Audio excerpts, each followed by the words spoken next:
anak-anak, apa kabar? Semoga kalian semua dalam keadaan sehat dan bahagia selalu. Selamat berjumpa dengan saya, Ibu Kuntari. Kali ini kita akan belajar tentang kebanggaanku akan ragam budaya. Apakah kalian sudah tahu apa itu budaya? Dan budaya apa saja yang kalian sukai? Coba sebutkan. Nah, biar kalian lebih paham lagi, mari kita mulai pembelajaran kali ini tentang kebanggaanku terhadap ragam budaya, belajar dengan penuh semangat. Namo Buddhaya.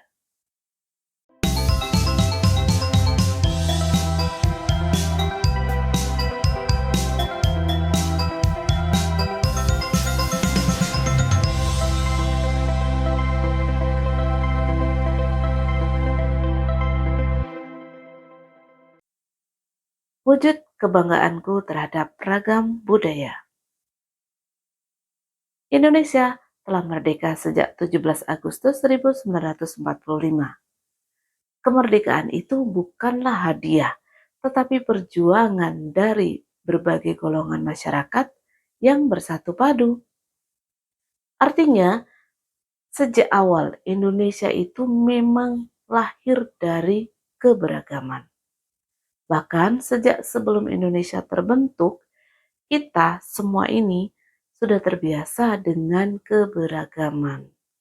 Sebagaimana tertulis dalam Kakawin Sutasoma karya Empu Tantular, yang kemudian dipakai sebagai simbol persatuan bangsa Indonesia, yaitu Bhinneka Tunggal Ika yang ada di dalam kaki burung Garuda. Ruaneka Datu Winuwus Buddha Wiswa Bhineki Rekwaring Apan Kena Parwanosen Mangkaning Cina Tua Kalawan Siwa Tatwa Tunggal. Bhinneka Tunggal Ika Tanhana Dharma Mangrua. Artinya adalah konon Buddha dan Siwa merupakan zat yang berbeda. Mereka memang berbeda, tetapi bagaimanakah bisa dikenali? Sebab kebenaran Cina, yaitu Buddha, dan Siwa adalah tunggal. Terpecah belalah itu, tetapi satu jugalah itu. Tidak ada kerancuan dalam kebenaran. Indonesia memiliki aneka ragam suku, budaya, agama, dan golongan. Namun demikian, Indonesia tetaplah satu. Satu kesatuan. Usaha-usaha untuk menghapus keberagaman adalah pengkhianatan terhadap semangat persatuan itu sendiri. Perbedaan dan banyaknya keragaman justru merupakan kekayaan yang menjadi ciri khas Indonesia dan tidak dimiliki oleh bangsa lain. Adalah kewajiban kita sebagai warga negara untuk memiliki rasa bangga terhadap ragam budaya bangsa kita sendiri. Kebanggaan bukanlah sekedar ucapan, tetapi harus terwujud dalam tindakan nyata. Bagaimanakah cara kita menunjukkan rasa bangga terhadap keragaman budaya Indonesia? Ada banyak cara, antara lain, 1. Dengan mengenali dan mempelajari, mulai dari sekitar kita. Adakah teman atau tetangga yang berbeda agama, berbeda suku, ras, dan tradisi yang mereka jalankan? Kenali, pelajari, dan pahami. Jangan langsung menilai bahwa apa yang berbeda dengan yang kita lakukan itu pasti tidak baik. Jika kita tidak tahu, maka kita harus bertanya supaya tahu dan tidak salah menilai. Yang kedua, menggunakan produk asli Indonesia. Ini tidak sulit, tetapi juga tidak mudah. Di era gempuran budaya negara lain, misalnya budaya Korea atau budaya India atau Amerika, banyak orang yang lebih bangga ketika memakai produk luar negeri. Padahal mungkin produk tersebut aslinya dibuat atau diproduksi di Indonesia, tetapi dijual di luar negeri. Nah, lucu kan? Contoh aksi nyata cinta produk asli Indonesia Salah satunya adalah memakai batik atau baju tradisional. Ayo, ada berapa baju batik kalian? Belum punya? Beli dong. Sering-sering memakai busana tradisional seperti ini. Yang ketiga, mampu menggunakan bahasa persatuan, yaitu bahasa Indonesia dengan baik dan benar, baik dalam tulisan maupun secara lisan. Yang keempat, melestarikan budaya dan tradisi baik yang diwariskan oleh generasi pendahulu dan kemudian mewariskannya kepada generasi berikutnya. Yang kelima, membawa dan menjaga nama baik Indonesia. Bagaimana caranya? Mungkin dengan mengikuti lomba-lomba atau event internasional. Apakah kalian sudah pernah mengikuti ajang internasional? Kalau belum, ayo buruan ikut. Ada banyak lomba yang bisa diikuti oleh kalian sampai ke tingkat internasional. Saya sudah pernah. Kamu kapan? Yang keenam, mengembangkan sikap, karakter, profil pelajar Pancasila.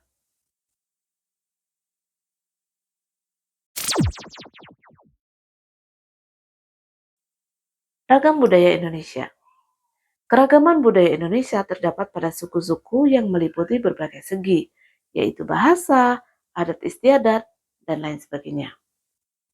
Penggolongan keberagaman budaya Indonesia antara lain sebagai berikut. Yang pertama adalah bahasa. Coba kalian sebutkan bahasa daerah yang kalian kuasai. Ada berapa? Banyak sekali bahasa daerah di Indonesia. Bahkan dalam setiap jenis bahasa pun ada banyak ragam variasinya. Beberapa bahasa daerah, misalnya bahasa Jawa, bahasa Melayu, bahasa Batak, bahasa Sunda, bahasa Madura, bahasa Aceh, bahasa Bugis, bahasa Jambi, dan masih banyak lagi. Dalam agama Buddha juga dikenal beberapa bahasa yang berbeda, yaitu ada bahasa Pali, bahasa Sanskerta, bahasa Mandarin, bahasa Tibet, ada juga yang menggunakan bahasa Jawa. Berikutnya adalah lagu daerah. Kalian tentu sudah hafal lagu-lagu daerah kan? Nah, dalam tradisi Buddhis juga ada lagu-lagu yang menggunakan berbagai ragam bahasa, tidak hanya bahasa Indonesia. Bisakah kalian nyanyikan sebuah lagu Buddhis dengan lagu daerah? Berikutnya upacara adat. Salah satu keragaman budaya Indonesia lainnya yaitu upacara adat. Misalnya, Rambu Olok, Toraja, Ngaben Bali, Sadranan dan Sedega Bumi di Jawa Tengah, dan masih banyak yang lainnya.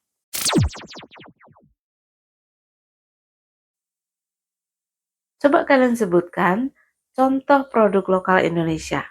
Coba sebutkan 3 saja. Lalu sekarang coba sebutkan 3 contoh kuliner atau makanan khas Nusantara. Bisa? Dan sekarang yang berkaitan dengan agama Buddha.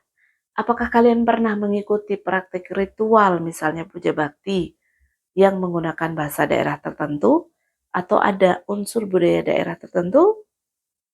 Kalau pernah, coba tuliskan pengalaman kalian di kolom komentar.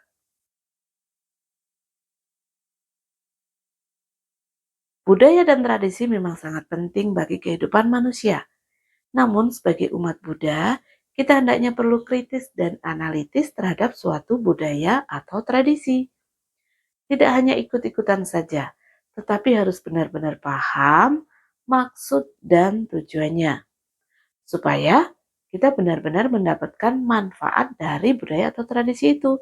Sebagaimana sabda Buddha dalam Anggutara Nikaya 1 nomor 189.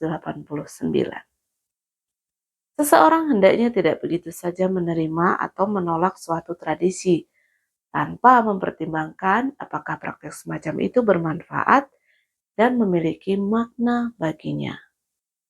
Sebaik apapun sebuah produk budaya dan tradisi, tidak akan memberi manfaat jika tidak dijalankan dengan pemahaman yang benar, kemudian pemahaman yang baik, serta memperhatikan rambu-rambu etika atau kemoralan, yaitu sila atau Pancasila Buddhis. Setiap hal yang kita lakukan hendaknya membawa manfaat bagi diri sendiri dan juga bagi orang lain, serta bagi bangsa dan negara atau masyarakat. Nah, apakah kalian sudah mendapatkan pemahaman baru atau inspirasi dari pembelajaran kita kali ini?